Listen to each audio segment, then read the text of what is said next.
আসসালামু আলাইকুম। এই ভিডিওতে আমরা স্থির তড়িতের আরেকটা খুবই চমৎকার প্রবলেম নিয়ে আলোচনা করব। যে প্রবলেমটা খুব বেশি ডেপথ নলেজ দরকার পড়বে না সলভ করতে। আমাদের জাস্ট বেসিক স্থির তড়িতের কনসেপ্ট এবং বেসিক দ্বিমাত্রিক গতি, প্রাসের গতির কনসেপ্ট জানা থাকলেই কাজ হয়ে যাবে। ওকে, জাস্ট তোমার ওগুলা সম্বন্ধে জাস্ট বেসিক আইডিয়া থাকলেই চলবে। তো প্রশ্নটা একবার পড়ে ফেলো। দুটি সমান্তরাল চার্জিত পাতের মধ্যে সুষম তড়িৎ ক্ষেত্র ই সমান 1 কিলো নিউটন পার কুলম তৈরি করা হয়েছে। একটি ইলেকট্রন পাত দুটির মধ্যে চিত্রের মতো 10⁶ মিটার পার সেকেন্ড দ্রুতি নিয়ে অনুভূমিকভাবে প্রবেশ করে। পাত দুটির মধ্যে দূরত্ব 0.5 সেন্টিমিটার। ইলেকট্রন পাতের কোথায় আঘাত করে? অর্থাৎ আমি তোমাদেরকে যদি ব্রিফ করি জিনিসটা হচ্ছে এরকম যে এই যে দেখো দুইটা সমান্তরাল পাত আছে, একটাতে পজিটিভ চার্জ একটাতে নেগেটিভ চার্জ।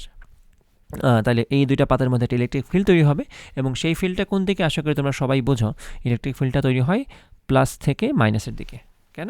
কারণ আমরা টেস্ট চার্জ হিসেবে যে চার্জকে কল্পনা করি that is positive charge, always positive charge. তো সেই পজিটিভ চার্জকে এই পজিটিভ চার্জ করবে বিকর্ষণ আর এই নেগেটিভ চার্জ করবে আকর্ষণ। That is why the force is towards plus two minus. Okay, so plus থেকে মাইনাসের দিকে আমাদের ইলেকট্রিক ফিল্ড যদি কাজ করে, তো বুঝে নাও ইলেকট্রিক ফিল্ডের ডিরেকশন যেটা বোঝায় সেটা বোঝায় যে কোনো একটা পজিটিভ চার্জকে এই ইলেকট্রিক ফিল্ডটা কোন দিকে বল প্রয়োগ করবে। কিন্তু আমাদের এখানে চার্জ হিসেবে যেটা আছে, গতিশীল বস্তু হিসেবে বা গতিশীল চার্জ হিসেবে, দ্যাট ইজ ইলেকট্রন। সেটা কিন্তু নেগেটিভ চার্জ। তো ইলেকট্রিক ফিল্ড যদি হয় উপর থেকে নিচের দিকে, ইলেকট্রন কিন্তু ঠিক তার উল্টা দিকে যাবে। কেন? কারণ ইলেকট্রিক ফিল্ডের ডিরেকশন বোঝায় পজিটিভ চার্জের উপর প্রযুক্ত বল, 1 কুলম চার্জ অবশ্যই। সো ইলেকট্রন যেহেতু নেগেটিভ, সে উল্টা দিকে যাবে। সো ইলেকট্রন ফোর্স ফিল করবে এই ইলেকট্রিক ফিল্ডের ঠিক উল্টা, দ্যাট ইজ আপওয়ার্ড, এইভাবে। এবং সেই বলের পরিমাণটা কত? সেই বলের পরিমাণটা হচ্ছে, যেহেতু 1 কুলম চার্জের উপর প্রযুক্ত বলকে আমরা ই বলি, ইলেকট্রনের উপর প্রযুক্ত বলটা হবে কিউ ই। ধরে নিচ্ছি ইলেকট্রনের চার্জের পরিমাণটা হচ্ছে কিউ। ওকে, এখন এইটুকু আমি একে রেখে দিলাম, পরে আমরা সামনে আগাবো। এখন খেয়াল করো, আমি এই ইলেকট্রনকে 10⁶ মিটার পার সেকেন্ড বেগে গতিশীল করলাম। এখন এই গতির মধ্যে কি কম্পোনেন্টস আছে বা কি এখানে দেখার বিষয়, সেটা আমরা একটু বোঝার চেষ্টা করি। প্রথমে বস্তুটাকে বা ইলেকট্রনকে কিন্তু আমরা অনুভূমিকভাবে নিক্ষেপ করছি। তো এখন দেখি আমরা তার অনুভূমিক বরাবর, বা এটাকে যদি আমি এক্স অক্ষ বলি, এক্স অক্ষ বরাবর তার গতিপথটা কীরকম।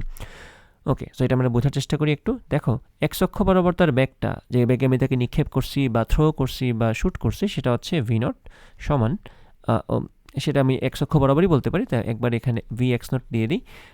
এটা হচ্ছে মনে করো vx0টা কত? সেটা এক্স্যাক্টলি এই 10⁶, কারণ এটাই এক্স অক্ষ বরাবর বেগটাই ছিল। এখন এক্স অক্ষ বরাবর এই বেগের কোনো পরিবর্তন হবে কিনা? যাদের প্রাসের ম্যাথের স্বাভাবিক সামান্য আইডিয়াও আছে, তারা সবাই জানো যে এক্স অক্ষ বরাবর কিন্তু কোনো ত্বরণ থাকে না। কারণ নর্মালি আমরা ধরে নিই বাতাসের বাধা নাই, আর এক্ষেত্রে তো শূন্য মাধ্যম ধরে নিব আমরা। নর্মালি এইসব জিনিসপত্র শূন্য মাধ্যম ধরে নেয়, এটাই সিস্টেম। সো আমরা এইভাবে শূন্য মাধ্যম ধরে নিলাম। সো বাতাসের বাধা বলতে কোনো কিছু কিন্তু এখানে নাই। তো আমরা বলতে পারি এক্স অক্ষ বরাবর ত্বরণটা হচ্ছে শূন্য। তো যেহেতু এক্স অক্ষ বরাবর ত্বরণ শূন্য, এক্স অক্ষ বরাবর কিন্তু বেগের কোনো পরিবর্তন হবেই না। সো শুরু থেকে শেষ পর্যন্ত তার গতিপথ যতক্ষণ থাকবে, ততক্ষণ পর্যন্ত তার এক্স অক্ষ বরাবর বেগটা সবসময় ওই 10⁶ মিটার পার সেকেন্ডই থাকবে। That is no doubt about that. Okay, এখন আসো ওয়াই অক্ষ বরাবর বেগের ক্ষেত্রে। ওয়াই অক্ষ বরাবর তার উপর কিন্তু একটা বিশাল না হোক বাট একটা ফোর্স আছে। তো সেই ফোর্সের জন্য সে কিন্তু ওয়াই অক্ষ বরাবর এই যে আপওয়ার্ড যেতে চাইবে বা যাবে, এই ফোর্সের জন্য সে কিন্তু এদিকে যাবে। সো খেয়াল করো তার গতিপথটা কীরকম হবে। সে এক্স অক্ষ বরাবর সেকেন্ডে 10⁶ মিটার করে যাচ্ছে, আর ওয়াই অক্ষ বরাবর বলের কারণে সে একটু একটু করে এই মাইনাস থেকে এদিকে যাওয়া শুরু করবে, প্লাসের দিকে যাওয়া শুরু করবে। তাহলে তার গতিপথটা কীরকম হবে? যাদের প্রাসের গতির বেসিক আইডিয়া আছে তারা জানো এই ধরনের সিচুয়েশনে প্রাসের গতির ক্ষেত্রে তার গতিপথটা কীরকম থাকে। এটা থাকে পরাবৃত্তাকার, এই যে এইরকম একটা পাথ তৈরি করবে সে, এইরকম।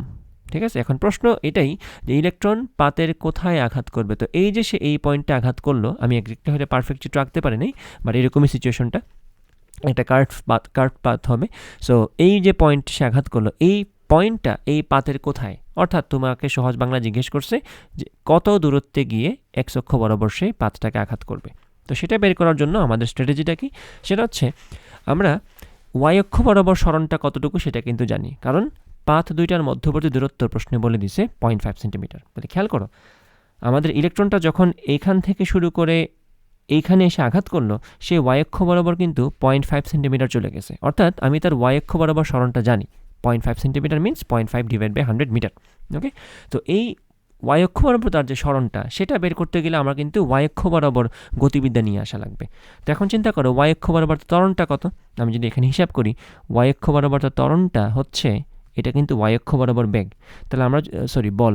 তো আমি যদি ওয়াই অক্ষ বরাবর বলটাকে ইলেকট্রনের ভর দিয়ে ভাগ করে দিই, that will give us acceleration towards Y axis Q by M. Okay, যেখানে ইলেকট্রনের চার্জের পরিমাণ আমরা জানি, ইলেকট্রিক ফিল্ডের পরিমাণও আমরা জানি এবং ইলেকট্রনের ভরের পরিমাণ জানি, সো এ ওয়াই আমরা জানি। তাহলে ওয়াই অক্ষ বরাবর ত্বরণ যদি আমি জানি, এখন একটু কষ্ট করে আমাকে বলো ওয়াই অক্ষ বরাবর আদি বেগটা কত। যেহেতু আমি বস্তুটাকে অনুভূমিকভাবে নিক্ষেপ করছি, তার কিন্তু ওয়াই অক্ষ বরাবর কোনো উপাংশ নাই। এক্স অক্ষ বরাবর যদি কোনো কিছুর বেগ থাকে, সেটার তো ওয়াই অক্ষ বরাবর কোনো উপাংশ থাকার কথা না।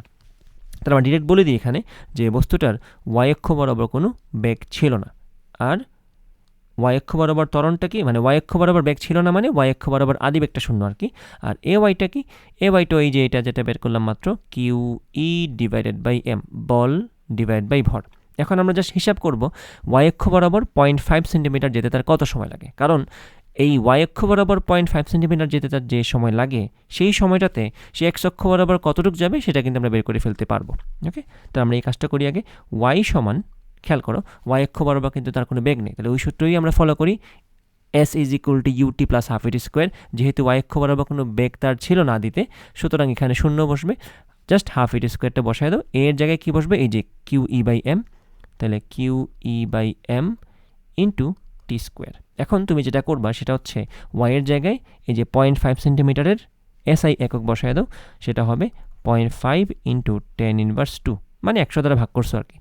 আর এখানে হাফ ইন্টু কিউ এর জায়গায় কি বসাবা, ইলেকট্রনের চার্জ 1.6 ইন্টু 10 ইনভার্স 19, আর এর জায়গায় কি বসাবা, এই যে ইলেকট্রিক ফিল্ড যেটা তোমাকে প্রশ্নে বলে দিছে 1 কিলো নিউটন পার কুলম, তাহলে এখানে কিলোর জায়গায় 10 কিউব বসায় দাও।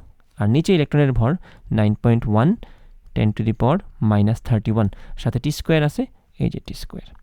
তাহলে আশা করি বুঝতে পারছো টি এর মানটা কত আসবে। এই সবগুলোকে ওই পাশে পাঠিয়ে দাও, রুট ওভার করে দাও, টি এর মানটা তুমি পেয়ে যাবে এখান থেকেই। তো আমি এই সব কাজ এখানে একবারে করে ফেলি। দেখো আনসারটা কি আসবে, এই পাশে নিয়ে আসি, আশা করি দেখা যাবে না, এখান থেকে করি। হ্যাঁ, তাহলে টি সমান হবে রুট ওভার এই যে 0.5 into 10 to the power minus 2, দেন এই পাশ থেকে 2 আর এগুলো আসবে, তাহলে 2 ইন্টু 9.1 10 ইনভার্স 31, আর এই পাশ থেকে এগুলো তো নিচে আসবে, তো সেটা হবে 1.6 10 ইনভার্স 19 আর 3 যোগ করলে কত না মাইনাস 16, একবারে 16 বসাই দিই। এখান থেকে কিন্তু আমি টি এর মানটা পেয়ে যাচ্ছে কত, 7.54155 10 ইনভার্স 19 10 ইনভার্স 9।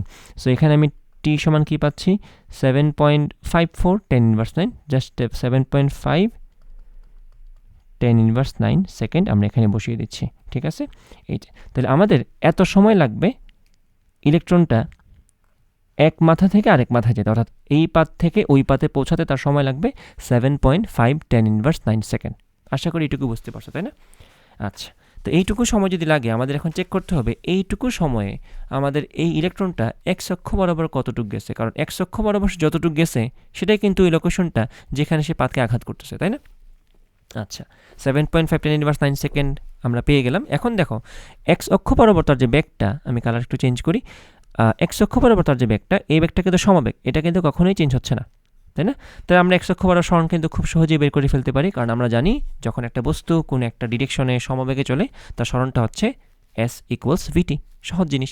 তাহলে আমরা এখানে বলে দিই x is equal two x অক্ষ বরাবর বেগ ইন্টু সময়টা, যেইটুকু সময় নিয়ে সে এই মাথা থেকে ওই মাথায় গেছে সেইটুকু সময়েই সে এক্স অক্ষ বরাবর কতটুকু গেছে আমরা বের করতে চাই। তাহলে ভিএক্স ইন্টু টি এর জায়গায় টির মানটা বসাই দিই, ভিএক্স ইন্টু টি। এখন তুমি জাস্ট কষ্ট করে ক্যালকুলেটরটা নাও, নিয়ে এই মানগুলো বসাও। ভিএক্সের জায়গায় কী বসাবা, টি কিন্তু আমরা বের করাই আছে, সো সেটাকে আমি আনসার হিসেবে নিয়ে নিই, ইন্টু ভিএক্সের জায়গায় ওই যে আমাদের 10 টু দি পাওয়ার 6 যেটা আমাদের এক্স অক্ষ বরাবর বেগের মান ছিল 7.54 10 ইনভার্স 3। ওকে, তো 7.54 10 ইনভার্স 3 এটাকে আমরা ডিরেক্ট শর্টকাটে লিখে ফেলি 7.5 10 ইনভার্স 3 মিটার। এই তো আমাদের আনসার হয়ে গেল।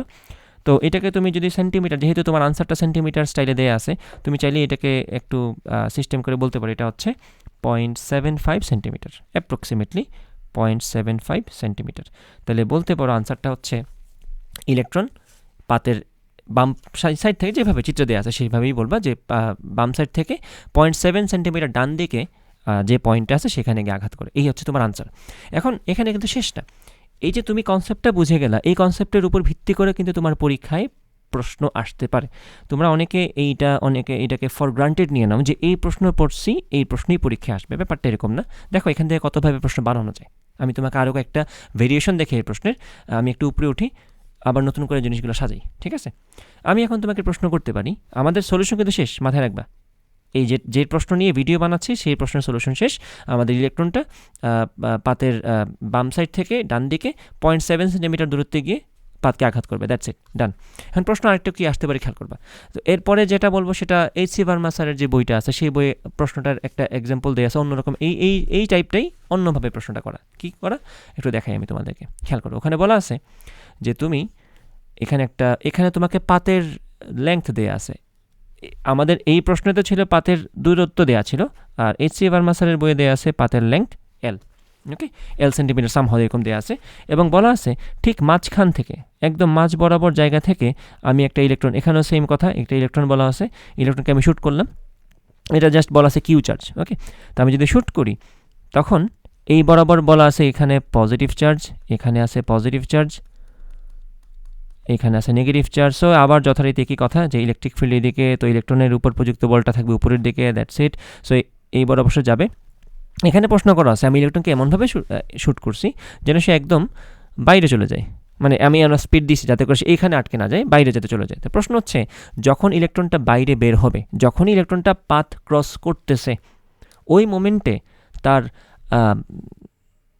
গতিপথের বিচ্যুতিটা কত? অর্থাৎ সে তো ইনিশিয়ালি সেই ইলেকট্রিক ফিল্ড যদি মাঝখানে না আসতো, সে কিন্তু যেভাবে চলতেছে এভাবেই সে চলতো, তাই না? ইলেকট্রিক ফিল্ড মাঝখানে আসে তো ঝামেলা লাগছে, সে উপরের দিকে যাওয়া শুরু করছে, তার পথটা ডেভিয়েট হওয়া শুরু করছে বা বিচ্যুত হওয়া শুরু করছে। প্রশ্ন করছে এইচ.সি. ভার্মা স্যারের বইয়ে যে সে যখন পাথটা ক্রস করে চলে যায় তখন সে তার আদি পথের সাথে কতটুকু ডেভিয়েট করছে। সোজা বাংলায় কথা হচ্ছে ওই মোমেন্টে তার তো গতিপথের পাশের মতোই, তাই না? তো ওই মোমেন্টে তার যে বেগটা, লব্ধি বেগটা, সেই বেগের কোনটা কত, বুঝছো? তো তুমি যদি প্রাসের ম্যাথ ভালো মতো বুঝে থাকো, তুমি কিন্তু এই জায়গার ম্যাথ করতে গিয়ে তোমার খুব একটা বেশি প্রবলেম হওয়ার কথা না। তখন তুমি কি করবা? তখন তুমি করবা যেটা, যে তুমি তো তার দৈর্ঘ্য জানো পাত্রা, তুমি হিসাব করবা যে এক্স অক্ষ বরাবর এল পরিমাণ যেতে তার কত সময় লাগে। তুমি বলবা তখন এল, এক্স অক্ষ বরাবর সমান এল, তার বেগটা ছিল মনে করে প্রশ্নে বলা ছিল ভি নট, তাহলে এটাও কিন্তু অনুভূমিক বেগটাই ছিল, তাহলে এক্স অক্ষ বরাবর বেগটা ভি নটই থাকবে, ভি নট ইন্টু টি। তুমি এখান থেকে বের করলা যে টি সমান এল বাই ভি নট, এই যে এস ইজ ইকুয়াল টু ভিটি, এই সূত্র ফলো করলাম। তো সময় লাগছে কতটুকু? টি সমান এল বাই ভি নট। এখন তুমি হিসাব করে বের করবা যে এই টি সময়ে তার ওয়াই অক্ষ বরাবর বেগটা কত, তাই না? কারণ আমি যদি তার টি সময় পরে ওয়াই অক্ষ বরাবর বেগটা পেয়ে যাই, এটা যদি ভিওয়াই হয়, এটা তো তার ভি এক্স, বা ভি এক্স মানেই তো ভি নট, তাহলে আমি কিন্তু তার ওয়াই অক্ষ বরাবর বেগের রূপাংশটা জানি, মানে এই পাশটা জানি। আমি যদি সেটা জানি, আমি যদি ভিওয়াই জানি, আমি যদি ভি এক্স জানি, তাহলে কিন্তু এখান থেকে টেন থিটা বের করা আমার জন্য খুব একটা বেশি কঠিন না। VY by V naught, that's it. এখন ভিওয়াই কেমনে বের করবা? আশা করি সেটা করতে পারবা, কারণ এখানেও ইলেকট্রনের উপর কিউ ই পরিমাণ বল কাজ করতেছে উপরের দিকে, তার উপর ওয়াই অক্ষ বরাবর ত্বরণটা কি, ওই সেম কথাই কিউ ই বাই এম, সেখান থেকে ত্বরণটা পাবা। এখান থেকে তুমি ভিওয়াই বের করবা টি সময় পরে, আবার সেম কথা, ওয়াই অক্ষ বরাবর তার আদিবেগ শূন্য লিখতে হবে না, ভি সমান ইউ প্লাস এটি। সো এর জায়গায় এই যে কিউ ই বাই এম বসাও, কিউ ই বাই এম বসাও, ইন্টু টি এর জায়গায় এল বাই ভি নট বসায় দাও, তুমি পেয়ে গেলে ওয়াই অক্ষ বরাবর তার বেগ। এই হচ্ছে তার ওয়াই অক্ষ বরাবর বেগ, তাই না? তো ওয়াই অক্ষ বরাবর বেগ তুমি পেয়ে গেলা টি সময় পরে। টি সময়টা কোনটা? যে সময় সে পাথটা ক্রস করছে, তাই না? এই যে টি আর এই যে ভিওয়াই, তাই তুমি সব কিছুতে পেয়ে গেছো, তাই না? এখন টেন থিটা সমান কী হবে? টেন থিটা সমান হবে ভিওয়াই এর জায়গায় এটা বসায় দাও, Q E D by M into L by V naught, আর ডিভাইড বাই ভি নট না, ভি নটের জায়গায় কী বসবে? ভি নটের জায়গাতে ভি নটই আছে, তো ভি নটটা স্কোয়ার হয়ে যাবে। তো এই হচ্ছে তোমার আনসার। থিটা সমান কী হবে? Q E L divided by M V naught square, আর 10 ইনভার্স করে দাও, that will be your deviation angle অথবা বিচ্যুতি কোণ। সো দেখো একই প্রশ্ন দুইবার করলাম, ঠিক আছে? আমাদের এখন যেটা সমাধান করলাম আমরা একটু আগে, সেটা ছিল একটা যে পাতের কোথায় গিয়ে আঘাত করবে। এখন অন্যভাবে প্রশ্ন করছে যে যখন বের হয় পাত থেকে, পাতের লেয়ার থেকে যখন বের হয়ে যায়, অবশ্যই enough speed, there is enough speed যাতে করে সে বের হয়ে যায়। তো তখন যখন বের হয় তখন তার কোণটা কত? তার আদি দিকের সাথে। সো ঘুরে ফিরে কিন্তু একই কনসেপ্ট বারবার আসতেছে। সো তুমি জাস্ট এই কনসেপ্টটা মাথায় রাখো। তুমি যদি প্রশ্ন মুখস্থ করতে লেগে যাও, সলিউশন মুখস্থ করতে লেগে যাও, তাহলে কিন্তু হবে না। তুমি প্রশ্নের কনসেপ্টটা বুঝো, কী কী টপিক ইউজ করা হয়েছে, থিওরি ইউজ করা হয়েছে, সেগুলো বোঝার চেষ্টা করো। তাইলে কিন্তু তুমি দেখো একটা ম্যাথ করবা, ওই রকমভাবে আরও 20টা ম্যাথ তুমি সলভ করতে পারবা। আশা করি আমি আমার পয়েন্টটা বোঝাতে পেরেছি। তো ঠিক আছে, ভালো থাকো সবাই, আল্লাহ হাফেজ।